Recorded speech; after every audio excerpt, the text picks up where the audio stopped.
Ya oke teman-teman, sebelumnya ada teman-teman dari subscriber yang komen, jangan komenin tim ngapak doang, tim Jateng ini banyak gitu. Ya maaf sebelumnya karena ini memang sangat banyak tim dan memang masih banyak playlist yang kita harus bahas dan mungkin untuk waktu kita juga akan update terus gitu ya teman-teman. Jadi pantengin aja terus ya teman-teman. Dan di video kali ini kita akan membahas sesuatu yang menarik ya. Kita akan update klasemen ya. Update klasemen di Liga 3 Jateng kali ini. Nah, ini akan terjadi hal-hal yang menarik di laga terakhir nanti ya. Dan ini kan laga kelima dan laga terakhir ya yang kira-kira dilaksanakan tanggal 22 ya kalau nggak salah. Ini akan menjadi laga yang menarik dari masing-masing grup ya. Oke, kita akan membahas pertandingan hari ini. Ya, kita akan bacakan pertandingan hari ini. Dari grup A, Persis Kendal menang melawan Mahisa Jenar Muda dengan skor cukup telak 7-2. Dan dari grup B ada PSIP Pemalang menang 4-1 ya. Dan ada Persab Brebes menang 2-0 lawan Persekap. Tadi PSIP menang melawan Persegal ya. Dan Unsa Asmi menang lawan 1-0 melawan Persika Karanganyar. Dan kemudian ada Persipur Purwodadi imbang melawan PSIK Klaten. Kemudian ada PSIR Rembang 2-1 melawan Safin Pati ya. Dan ada Persiku Kudus yang secara mengejutkan menang 2-0 melawan PSDB Demak. Dan Persibangga ditahan oleh Persibara Banjarnegara ya, menarik juga ini ya teman-teman. Kemudian PSIW menang melawan Persibas Banyumas dengan skor 1-0 dan PPSM Magelang kalah 3-1 melawan Sragen United yang dilaksanakan di Sragen. Nah, dengan demikian klasemen agak sedikit berubah ya teman-teman. Ya kalau kita bilang di grup A ya, kita akan bahas di grup A dulu ya. Kalau di grup A saya kira Persik Kendal bakalan lolos ya. Ini menurut saya udah dipastikan lolos bahwa Persik Kendal akan melaju ke babak berikutnya. Untuk runner up saya masih kurang tahu ya, nanti antara Mahisa Jenar ataupun Bina Sintra Semarang. Nanti kita lihat tinggal bagaimana mereka bertanding dan bagaimana skor mereka diraih ya, menang siapa ataupun kalau seri poin golnya itu banyakkan siapa ya gitu, selisih gol. Kemudian di grup B PSIP Pemalang kokoh dengan sebanyak 13 poin ya. Dan sementara Persab Brebes menyusul di bawahnya dengan poin 10 ya. Dan kalau dihitung-hitung saya kira dua tim akan dipastikan lolos, sementara Persegal dan Persekap sulit lah. Udah sulit, gak bisa lolos saya kira ya. Ya. Selamat untuk PSIP Pemalang dan Persab Brebes ya. Kemudian di grup C ini, nah ini menarik ini ya teman-teman. Di grup C ini PSIK Klaten tadi itu, coba saya lupa, PSIK Klaten imbang melawan Persipur ya. Ya, PSIK Klaten imbang melawan Persipur, Unsa Aspi menang. Ya, dengan demikian PSIK itu dapat poin 10 dan Unsa Asmi poin 10 juga sama kan.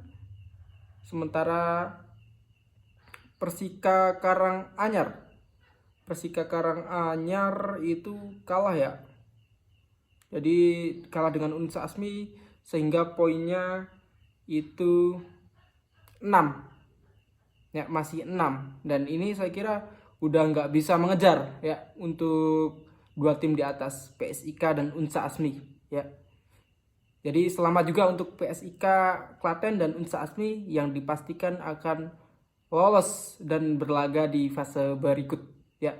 Kemudian di grup D PSDB Demak karena kalah melawan Persiku poin tetap 12, sementara PSIR Rembang menang melawan Safin Pati ya, sehingga poin menjadi 9. Dan sementara Persiku Kudus tetap poin juga 9 karena menang melawan PSDB dengan skor 2-0. Dan ini hanya selisih gol yang membedakan antara PSIR Rembang dan Persiku Kudus ya. Ini akan menjadi menarik nanti perebutan peringkat kedua di grup D ya antara PSIR ataupun Persiku yang akan lolos. Kira-kira teman-teman Persiku fans ataupun PSR fans, apakah kalian yakin tim kalian yang lolos? Boleh komen di bawah ya, ataupun berikan motivasi untuk tim kalian agar bisa lolos ke fase berikut. Oke. Jadi kemudian di grup E secara mengejutkan Persibangga ditahan imbang oleh Persibara Banjarnegara sehingga Persibangga mendapatkan poin sebanyak 10, sementara PSIW menang melawan Persibas ya, sehingga poin PSIW menjadi 10 ya, namun selisih gol tetap membedakan bahwa Persibangga tetap masih di atas PSIW Wonosobo, sementara Persibara Banjarnegara mendapatkan poin sebanyak 7. Dan di sini tim yang dipastikan gak lolos yaitu Persibas Banyumas karena dia masih dapat poin 1 ya. Ya, jadi walaupun dia menang nanti di laga terakhir tetap aja poinnya 4 kalaupun menang. Ya, sementara perebutan peringkat kedua di grup E ini akan menjadi sangat menarik karena pertandingan akan berlangsung antara PSIW Wonosobo melawan Persibara Banjarnegara. Ya, semua tim dua tim ini masih berpeluang lolos. Sementara Persibangga saya pastikan Persibangga akan lolos ya teman-teman. Persibangga karena poinnya udah 10 ya.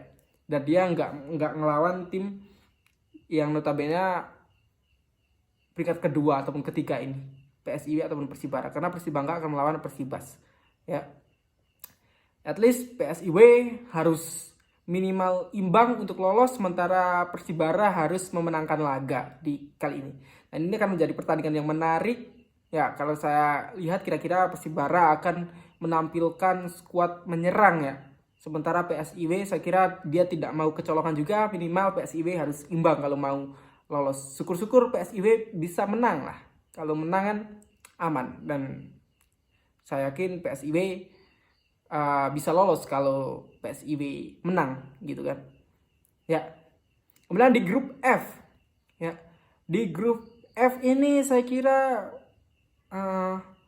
Persib Pekalongan dan Sragen United bisa dipastikan lolos untuk ke fase berikut karena tadi Sragen United memenangkan laga ya melawan PPSM Magelang dengan skor 3-1 sehingga Sragen United mendapatkan poin sebanyak 5, sementara Persib Pekalongan mendapatkan poin sebanyak 7 ya, masih 7 ya Persib Pekalongan ya.